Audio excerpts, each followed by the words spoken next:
नमस्कार, आप देख रहे हैं प्रभात खबर और मैं आपके साथ राजलक्ष्मी।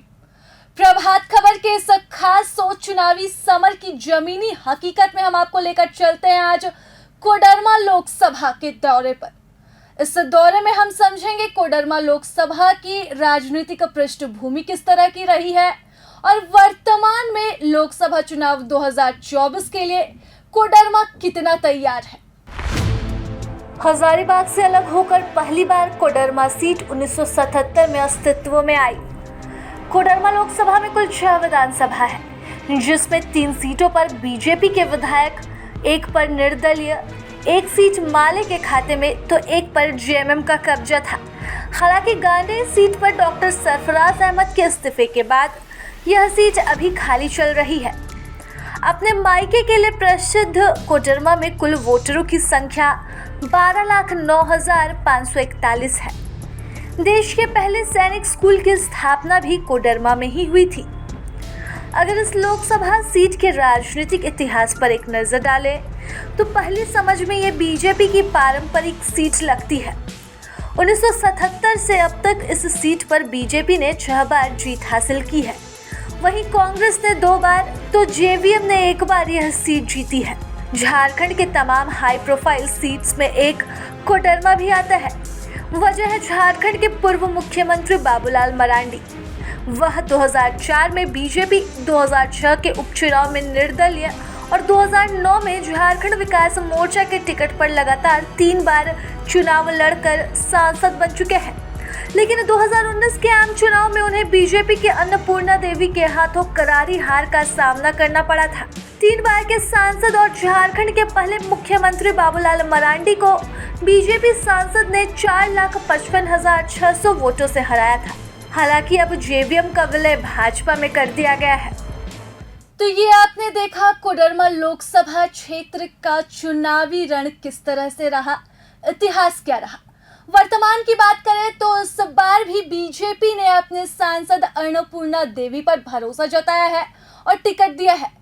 वहीं इंडिया गठबंधन की तरफ से इस बार उम्मीदवार का चेहरा बदला है। माले विधायक विनोद सिंह को इस बार इंडिया गठबंधन ने मौका दिया है। तो क्या कमाल यहाँ पर देखने को मिलेगा और क्या राजनीतिक समीकरण बनता है इस बार इस सीट पर, तमाम चीजों पर हम चर्चा करेंगे। और हमारे साथ चर्चा में हमारे सहयोगी और प्रभात खबर के ब्यूरो चीफ आनंद मोहन जी मौजूद है। सर, सबसे पहले तो आपका स्वागत है। और हमारे साथ ग्राउंड जीरो से भी हमारे सहयोगी विकास जुड़े हुए हैं, उनसे भी बात करेंगे, समझने की कोशिश करेंगे कि कोडरमा का क्या चुनावी मुद्दा इस बार रहने वाला है। लेकिन हम सबसे पहले स्टूडियो की तरफ रुख करते हैं और समझने की कोशिश करते हैं वर्तमान में राजनीतिक हालात क्या कुछ कहते हैं कोडरमा में। देखिए, जैसा आपने बताया भी कि बीजेपी ने अपने पुराने चेहरे सांसद अन्नपूर्णा देवी पर भरोसा किया है। दोबारा उनको टिकट मिला है। 2019 में उन्होंने बड़े मार्जिन के साथ जीत दर्ज की थी। हाँ, इंडिया गठबंधन में थोड़ी सी तस्वीर बदली है। माले के साथ पूरा इंडिया गठबंधन गया है और माले के बगोदर से विधायक विनोद सिंह कोडरमा में प्रत्याशी बनाए गए इंडिया गठबंधन। सर, मेरा सबसे पहला सवाल तो आपसे यही रहेगा कि कोडरमा लोकसभा क्षेत्र की चुनावी पृष्ठभूमि किस तरह की रही है, क्या वहां पर हालात रहे हैं, क्या राजनीतिक स्थितियां वहां पर बनी रही है जब से सीट का गठन हुआ है। देखिए, जब भी कोडरमा संसदीय क्षेत्र की बात आती है तो एक नेता का नाम आता है जो रितलाल वर्मा है। वहाँ से वो 5 बार चुनाव जीते हैं, तो एक बड़ा फोर्स थे कोडरमा में। वो 77 में पहली बार अस्तित्व में आई कोडरमा की सीट और 77 का चुनाव उन्होंने जीता। फिर 80 का चुनाव जीता। 80 लगातार 2 बार चुनाव रितलाल वर्मा ने जीता। और 84 में वहाँ पर जो सहानुभूति की लहर थी इंदिरा गांधी की हत्या के बाद, उस सहानुभूति लहर में पहली बार कांग्रेस ने 1984 में खाता खोला। तिलकधारी सिंह वहाँ पर चुनाव जीत करके आए। तो एक तो शुरुआती जो दौर था वो ये था। 84 के बाद फिर रितलाल वर्मा आते हैं तो पहला जो 2 चुनाव था उन्होंने वो जनता पार्टी से लड़ा था, 77 का और 80 का चुनाव था। पहली बार 1989 में उन्होंने बीजेपी से टिकट दामन थामा और बीजेपी को उन्होंने एंट्री कराई रितलाल वर्मा। 89 में रितलाल वर्मा चुनाव जीते और फिर जो बीजेपी का कहा जाए कि खूंटा वहाँ ऐसा गड़ा कि बीजेपी अब तक कोडरमा में 6 बार वो चुनाव जीत चुकी है। गढ़ की तरह हो गया है वो। कोडरमा एक बहुत ही मतलब सियासी जमीन रही बीजेपी की। तो उसके बाद फिर 89 में फिर जैसे मैंने आपको बताया कि एंट्री दिलाई भाजपा की। 91 में मंडल का दौर आया, सामाजिक न्याय की चीज़ें आई तो जनता दल वहाँ मुमताज अंसारी 91 में चुनाव जीत करके आए। 96 से 98 फिर रितलाल वर्मा 2 टर्म लगातार चुनाव जीते। तो देखिएगा कि वो जो पूरा इलाका फिर भाजपा के ही टिकट से वो चुनाव जीते भारतीय जनता पार्टी के। 1999 में वहाँ तिलकधारी सिंह की फिर कम बैक होती है, एक 84 में और एक 1999 में, ये 2 बार वहाँ चुनाव बदलाव के साथ जो है वो कोडरमा लोकसभा सीट चला, जाते लेकिन रहा है। बहुत बड़ी पकड़ रही रितलाल वर्मा की शुरुआती दौर में कोडरमा में। 2004 एक कोडरमा एक कहें कि वो एक ऐसा उस 2004 के दौर में जब भाजपा पूरी सीट हार गई झारखंड में, तो 2004 ही कोडरमा एक ऐसी सीट थी जब बाबूलाल मरांडी ने यहाँ से चुनाव जीता। एक सीट कोडरमा बीजेपी की, एक सीट बीजेपी की बची। राजनीति रफ्ता रफ्ता आगे बढ़ती है, बाबूलाल के संबंध भाजपा से कुछ खट्टे होना शुरू होते हैं। उसके बाद 2006 के आसपास फिर एक उपचुनाव होता है वहाँ, जिसमें बाबूलाल मरांडी चुनाव जीतते हैं। इस बार वो बीजेपी में नहीं थे, उस समय जेवीएम से चुनाव जीते। 2009 में जो सामान्य चुनाव होता है उसमें फिर बाबूलाल मरांडी चुनाव जीत जाते हैं। 2004 से लेकर के 2009 तक के चुनाव तक बाबूलाल मरांडी लगातार उनका दखल पूरा कोडरमा में रहा, और जेवीएम जाने के बाद, जेवीएम पार्टी बनाने के बाद भी वो चुनाव जीतते रहे। तो एक बड़ा फोर्स रहे उस इलाके में बाबूलाल मरांडी भी। उसके बाद 2014 में, जैसा कि सबको पता है कि 2014 के बाद एक नए युग, मोदी प्रताप का युग, मोदी लहर का युग, वो युग आता है और कोडरमा भी उसके साथ चल पड़ता है। तो 2014 में राजकुमार यादव को वहाँ से रविंद्र राय चुनाव हराते हैं और बड़े मार्जिन से हारते हैं राजकुमार यादव चुनाव। 2019 में फिर राजनीति करवट लेती है और 2019 में राजन में रहने वाली अन्नपूर्णा देवी भाजपा ज्वाइन कर लेती है और भाजपा जा करके फिर वो चुनाव लड़ती है। बाबूलाल मरांडी को और बाबूलाल मरांडी के खिलाफ ही चुनाव लड़ती है। तो इस तरह से देखेंगे कि इस सीट पर भाजपा लगभग 6 बार जीती और खुद रितलाल वर्मा 5 बार चुनाव जीते। तो दोनों का स्ट्रक्चर अगर आप देखेंगे तो एक किस्म से बड़ा ही रहा। बाबूलाल मरांडी का भी सीट में दखल हुआ, 3 बार चुनाव जीते, एक उपचुनाव, 2 रेगुलर चुनाव। तो कुल मिलाकर के कोडरमा सीट की जो पृष्ठभूमि रही है यही है। विधानसभा अगर आप बात करेंगे तो वहाँ विधानसभा 7 विधानसभा है इस पूरे इसमें, और इस जो 7 विधानसभा में मतलब बड़ा कोडरमा संसदीय क्षेत्र है। मतलब अमूमन हम लोग देख रहे हैं कि औसतन 6 विधानसभा पढ़ते हैं, लेकिन यहाँ पे 7 जैसे कोडरमा है, कोडरमा में बीजेपी का होल्ड है। प्रॉपर कोडरमा में लोकसभा चुनाव में भी बीजेपी मार्जिन के साथ आगे बढ़ती है, मतलब वो पूरा पुराना गढ़ रहा है भाजपा का। बरकट्ठा में भी बीजेपी चुनाव जीते रहे। इस बार अमित यादव वहाँ से निर्दलीय चुनाव जीत करके आए, जो भाजपा छोड़ने के बाद। धनवार है, धनवार खुद बाबूलाल मरांडी जी की सीट है, उनका अपना पैतृक निवास है, तो वहाँ पर उनकी एक राजनीतिक दखल अपनी तरीके से है। बगोदर है, बगोदर एमएल का, सीपीआई एमएल का मजबूत गढ़ है। महेंद्र सिंह के जमाने की विरासत को विनोद सिंह आगे बढ़ा रहे हैं, और कहें कि जो मैंने आपको पहले भी बताया कि एक विपक्षी तेवर वाला वो सीट है, वो विपक्ष देखने को मिलता है। उसके जमुआ सीट है, बीजेपी के पास है, और गांडे सीट जो सरफराज अहमद वाली सीट खाली हुई, जहाँ से भी कल्पना सोरेन दाव ठोक रही। तो आप देखिएगा कि पूरा जो इलाका है उसमें कुछ गिरिडीह और कोडरमा के जो सीटें कुछ विधानसभा गिरिडीह जिले से आते हैं, तो वो आप उन पूरे इलाकों में भाजपा की पकड़ जो है माले और पैरेलली अगर कहें कि गांडे की सीट को देखें सामाजिक समूह के हिसाब से तो कांग्रेस, तो विधानसभा में भी एक किस्म का अलग अलग किस्म का बंटवारा है, जिसमें वोटों के सेंधमारी और सारी चीजों को रोकना है। तो कुल मिलाकर कोडरमा की परिस्थिति यही है। चलिए, तो तत्काल स्थिति यही है। विनोद सिंह पर भरोसा जो है वो जताया है इंडिया गठबंधन ने। भरोसा कितना काम आता है उसे जानने से पहले हम एक बार ग्राउंड जीरो पर चलते हैं, जहां से हमारे सहयोगी विकास मौजूद है। विकास, हम आपसे जानना चाहेंगे कि वर्तमान में क्या कुछ मुद्दे हैं जो चुनावी एजेंडा पार्टियों के लिए बनने वाला है लोकसभा चुनाव 2024 में। लोकसभा की बात करें तो इस बार भी ढीबरा, खासकर अब्रक उद्योग की बदहाली एक बड़ा चुनावी मुद्दा बना हुआ है।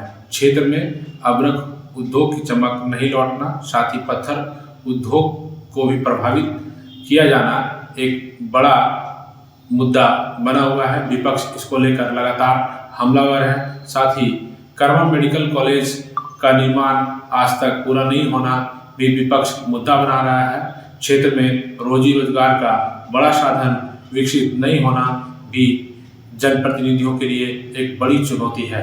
आने वाले समय में चुनाव में विपक्ष इन चीज़ों को मुद्दा बनाकर हमलावर होता दिख रहा है। तो ये हमारे साथ हमारे सहयोगी थे विकास, जिन्होंने हमें बताया कि ग्राउंड जीरो की रियलिटी क्या है, क्या इस बार चुनावी मुद्दे रहने वाले हैं। एक बार फिर से हम स्टूडियो की तरफ रुख करते हैं। आनंद मोहन जी, मेरा अगला सवाल जो है वो यही रहने वाला है कि इस बार जिस तरह से इंडिया गठबंधन ने, आपने कहा कि माले से विधायक, बगोदर से विधायक विनोद सिंह पर भरोसा जताया है, यह चेहरा जो है वो कितना महत्वपूर्ण रहने वाला है वहां पर, और इस बदलाव से जो है वो क्या कुछ असर देखने को मिलेगा 2024 के लोकसभा चुनाव में इस सीट से? देखिए, वो जो इलाका है पूरा कोडरमा का, उस इलाके में जो CPI-ML है, माले है, उसका एक बड़ा हस्तक्षेप रहा है, एक बड़ी प्रतिवाद की आवाज़ रही है माले वहाँ पर। और देखेंगे आप, बगोदर जो है सो झारखंड बनने से पहले और झारखंड बनने के बाद वो एक ऐसा विधानसभा है जिसने हमेशा विपक्ष में अपने विधायक को भेजने का काम किया। 6 बार, 3 बार कॉमरेड महेंद्र सिंह जीते चुनाव, 3 बार विनोद सिंह चुनाव जीते। तो देखिए, वो एक जमीन है जो चाहता है कि हमारा जो नेता हो प्रतिवाद का नेता हो, हमारा जो नेता हो वो संघर्ष का नेता हो, हमारा जो नेता हो आवाज़ बने। तो वो तमाम चीज़ों के बाद भी वो माले का एक मजबूत गढ़ रहा बगोदर राजधनमाल का इलाका। तो इस लिहाज से, और दूसरी चीज़ ये थी कि कांग्रेस के पास कोई ऐसा दमदार कैंडिडेट नहीं था। जो इंडिया गठबंधन के यहाँ जो सीट बंटवारा होना था उसमें जो कांग्रेस के कोटे में जानी थी सीट, उसमें कांग्रेस के पास कोई दमदार चेहरा नहीं था। बेशक बेदाग छवि, ईमानदार, संघर्षशील विधायक, बोलने वाले, सदन से सड़क तक संघर्ष करने वाले विधायक, तो उस पर इंडिया गठबंधन ने भरोसा जताया। और ये जो पूरा चुनाव है इसको माले और इंडिया गठबंधन, जैसे आप लोग कैंपेन भी देखेंगे साथ में ही चल रहा है जो गांडे विधानसभा का, कल्पना सोरेन जी का, वो एक कैंपेन में इंडिया गठबंधन इस पूरी लड़ाई को छवि बनाम छाप बनाने की कोशिश कर रही है। वो चाह रही है कि जो मेरा जो प्रत्याशी है उसकी छवि, उसके संघर्षशील, उसके मूल्यों पर बात हो रही है, और कैसे वो सदन के अंदर जनता की आवाज़ बनते हैं, इसको एक क्रेडिट लेकर के इंडिया गठबंधन ने माले को प्रोजेक्ट किया, और वहाँ कंबाइंड रूप से इंडिया गठबंधन चुनाव लड़ रही।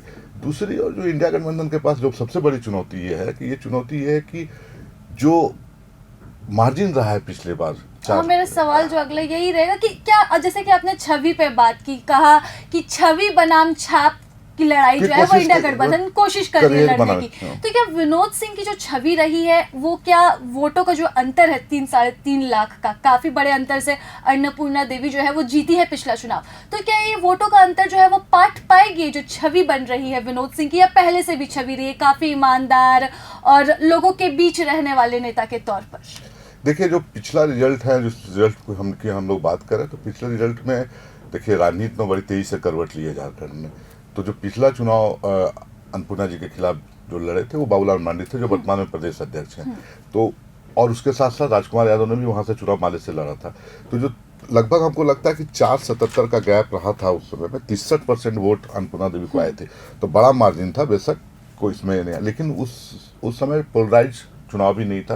एक तरफ खुद बाबूलाल मरांडी थे, दूसरी तरफ राजकुमार यादव थे, और राजकुमार यादव हमको लगता है कि 70-80 हज़ार वोट में सिमट गए, बाबूलाल जी को वोट 2 लाख के करीब आए।